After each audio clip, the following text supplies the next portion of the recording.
Well, when the fire of God comes, I started to notice that when the fire manifests, because fire is a manifestation of God's glory, we see that all throughout the Bible in a pattern. But I started to notice that there are different types of fire, meaning that when the fire would come, it would come for a different purpose. I would see times where the fire of God would come and it would be connected to the fear of the Lord. And one thing I've discovered is that when the fear of the Lord comes, oftentimes this is associated to very high realms of glory.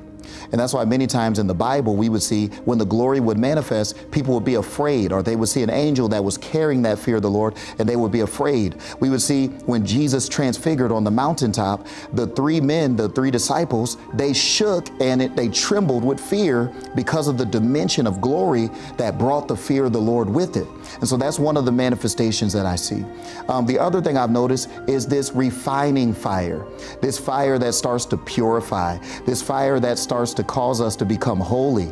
I don't want to just be someone that moves in gifts and prophesies. I want to be Christ-like. And this fire comes and it transforms us. It's a transforming fire.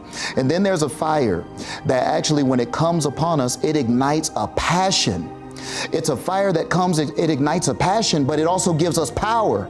And we see where fire activates people in the supernatural. David, he prays a prayer and he says, Lord, light my candle, and then I will run through a troop, and then I will leap over a wall. So in other words, when that fire comes, it awakens the godlike nature on the inside of us. And we start to see things that are written in the Bible flow out of us, even in our modern days, just by fire. Some people just need more fire. They have a lot of theology, but they need a little bit more fire.